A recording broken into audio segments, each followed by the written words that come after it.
नमस्कार, बेधड़क खबर देख रहे हैं आप। मैं हूं आपके साथ शशांक। निकाय चुनाव की कवरेज के दौरान इस वक्त हम वार्ड नंबर 25 गिरधरगंज हैं, गोरखपुर नगर निगम का वार्ड है और यहां से निर्दल प्रत्याशी हमारे साथ भूपेंद्र सिंह जी हैं। इनसे बातचीत करेंगे और जानेंगे किन मुद्दों पर चुनाव लड़ रहे हैं। चूँकि लगातार लंबे समय तक भारतीय जनता पार्टी यहाँ पे पार्षद देती रही। पिछली बार भारतीय जनता पार्टी का पार्षद नहीं रहा, लेकिन जिस पार्षद ने यहाँ पे उसके पहले शासन किया उसे भाजपा ने मनोनीत करके भेज दिया था। अब ये जानना है कि क्या विकास अधूरा रह गया कि इनको चुनाव लड़ना पड़ा है। स्वागत है भूपेंद्र जी आपका। धन्यवाद। सवाल ये है कि आप भारतीय जनता पार्टी के एक प्रत्याशी के खिलाफ, जो यहाँ पे पहले पार्षद रहे हैं, उनके खिलाफ चुनाव लड़ रहे हैं और बड़ा करीबी माना जाता है उनको योगी जी का। कैसे चुनाव जीतेंगे और क्या मुद्दे हैं? जी देखिए, यही दुर्भाग्य है इस वार्ड का। जिसे योगी जी का करीबी माना जाता है वो जनता का करीबी बन के नहीं रह पाया। जनता उस व्यक्ति को पिछले चुनाव में पूरे गोरखपुर नगर निगम क्षेत्र में सबसे ज़्यादा मतों से चुनाव हरा करके भेजी थी और दुर्भाग्य ये रहा कि जनता ने जिसे नकार दिया, सरकार ने उसे पुनः जनता के ऊपर ज़बरदस्ती थोप दिया मनोनीत करके। जनता की निराशा को देखते हुए और वार्ड में विकास कार्यों का जो बंदरबाट किया गया उनके द्वारा कि कोई भी काम किसी के निधि के द्वारा काम अगर इस वार्ड में होता है तो मेरे मनोनीत पार्षद जी वहाँ कमीशन लेने के लिए पहले पहुँच जाते थे।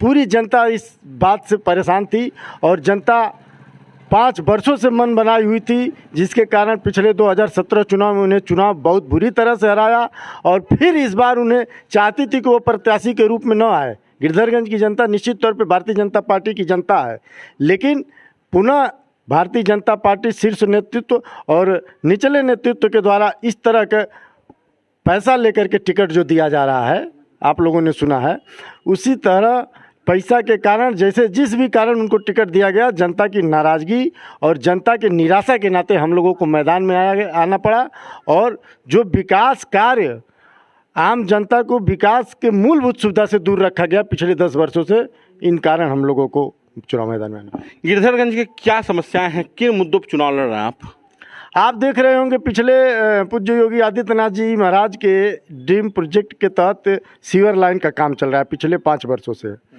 और कहने के लिए इस वार्ड में 2 पार्षद रहते हैं। एक मनोनीत पार्षद सरकार द्वारा भेजे गए हैं और एक जनता पिछली चुनाव में 17 में चुनी थी। ये दोनों पार्षद सीवर लाइन के काम को करवाने के लिए सीवर लाइन के ठेकेदारों से इतना कमीशन लिए हुए हैं कि एक जगह उन ठेकेदारों के बोलने की हैसियत नहीं रखते हैं। ठेकेदार मनमाना ढंग से पूरी पब्लिक को परेशान किया हुआ है। कहीं गड्ढा खोद के छोड़ा है, कहीं माटी गिरा के छोड़ा है, किसी का पाइप तोड़ के छोड़ा है और किसी की हैसियत, दोनों पार्षदों की हैसियत पिछले 5 वर्षों में नहीं रही कि उस ठेकेदार को डांट करके और इस कार्य को ठीक सुचारू रूप से काम करवाए। जनता परेशान होकर के, मजबूर होकर के एक नया ऑप्शन ढूंढ रही थी और हम लोग पिछले 2006-07 में जनता के आशीर्वाद से यहाँ काम किए हुए हैं। जनता हम लोगों के काम को देखी हुई थी, इसलिए जनता चाहती थी कि हम लोग चुनाव मैदान में आए, इसलिए हम लोग निर्दल प्रत्याशी के रूप में चुनाव मैदान में आए। ऐसी क्या समस्याएं हैं, अगर जनता आपको चुनती है तो ऐसी 5 समस्याएं जो आप बता सकें जिन्हें पार्षद बनते ही आप दूर करेंगे गिरधरगंज से? सबसे पहली समस्या जो यहाँ सफाई की व्यवस्था है। आप चले जाइए, गिरधरगंज वार्ड है, यहाँ 18,000 मतदाता है, लगभग 25,000 से ऊपर की यहाँ आबादी है। लेकिन आप चले जाइए पार्वती नगर, रामगढ़ ताल के हिस्से में नए नए लोग बसे हुए हैं, वहाँ चले जाइए, लोगों को देखिएगा, सफाई व्यवस्था को देखेंगे, नरकी जीवन जीने के लिए लोग मजबूर है। बिशुनपुरवा यहाँ का पुराना मोहल्ला है। बिशुनपुरवा में झाड़ू वाले महीनों महीनों नहीं जाते हैं। सबसे पहला मेरा प्राथमिकता होगा कि सफाई व्यवस्था जो एकदम पूरी तरह से विफल है उसको दुरुस्त किया जाएगा। दूसरा मेरा काम होगा कि जो मनमाना ढंग से ठेकेदार यहाँ काम करें, ठेकेदारी प्रथा को यहाँ बढ़ावा दिया जा रहा है, उसको दुरुस्त किया जाएगा। तीसरा, सप्लाई जो पानी यहाँ पीते हैं लोग, सप्लाई पानी की टंकी खुला हुआ है, यहाँ उसका कोई सुरक्षा का व्यवस्था नहीं है। वहाँ कोई भी जाए, अभी ऊपर पानी की टंकी पर चढ़े, ओपन खुला अगर टंकी है, वहाँ जहर मिला दे, हज़ारों लोग अभी यहाँ जान से हाथ धो बैठेंगे। तीसरा, ये सुधार किया जाएगा। चौथा, यहाँ हर चौराहों पे, जो यहाँ चौराहे जहाँ इकट्ठा खड़ा होते हैं लोग, समाज के लोग इकट्ठा खड़ा होते हैं, वहाँ CCTV की व्यवस्था किया जाएगा कि समाज के अभद्र लोग, समाज के गंदे लोग वहाँ जो अव्यवस्था फैलाते हैं उसको भी हम लोग निगरानी कर सके। और पांचवा सबसे बड़ी जो व्यवस्था है कि यहाँ जो मूलभूत सुविधा से दूर रखा गया इस वार्ड को, उसको हम लोग सुचारू ढंग से चालू करवाएंगे। यही महादेव झारखंडी मंदिर है और हर साल महाराज जी आते हैं, रुद्राभिषेक करते हैं।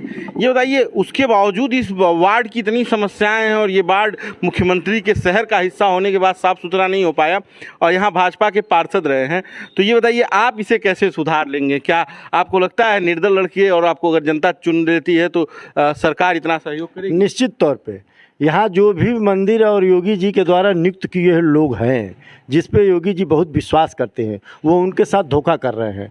यहाँ की सही बात जो सच्चाई है कभी भी ये लोग योगी जी तक पहुंचाने का प्रयास नहीं करते हैं। यहाँ के जितने भारतीय जनता पार्टी से जुड़े हुए लोग हैं या चाहे मंदिर से जुड़े हुए लोग हैं, ये लोग योगी जी से सच्चाई से रूबरू न करवा करके केवल फ़ोटो खिंचवाने में विश्वास करते हैं। मेरे साथ यहाँ के एक एक नागरिक जानता है कि यहाँ के जो नेता नियुक्त किए गए हैं, जो मनोनीत पार्षद हैं, ये केवल फ़ोटो खिंचवाने में व्यस्त करते हैं, एक भी व्यक्ति का फ़ोन उठाने में विश्वास नहीं रखते हैं। जब हम लोग पार्षद होंगे, हमारे मुखिया योगी आदित्यनाथ हैं, इस प्रदेश के मुखिया हैं, हम लोग यहाँ के सच्चाई से उनको रूबरू करवा के यहाँ के विकास कार्य को सतत प्रक्रिया देंगे। करने जा रहे हैं, ये आपका भविष्य 5 साल के लिए तय करेगा। शराब, मीट और पैसा पर मतदान न करिएगा। आप ये तय कर लीजिएगा आपका भविष्य किस में अच्छा है, आपके वार्ड का भविष्य किस प्रत्याशी में अच्छा हो सकता है, आपका भविष्य किस प्रत्याशी के द्वारा ठीक किया जा सकता है, आपका वार्ड किस प्रत्याशी के रूप में ठीक चलेगा, उस प्रत्याशी को अपना मतदान दीजिएगा। चलिए, हमसे बातचीत करने के धन्यवाद। तो ये थे निर्दल प्रत्याशी और योगी आदित्यनाथ पर पूरा भरोसा रखने वाले भूपेंद्र सिंह, जिन्होंने कहा कि अगर हम जीतते हैं तो जो वार्ड की समस्याएं हैं उन सारी समस्याओं का समाधान करेंगे। निर्णय जनता को करना है और बाकी का इस वीडियो पर आपकी क्या राय है हमें कमेंट बॉक्स में बताइएगा और इस वीडियो को शेयर कीजिएगा। धन्यवाद।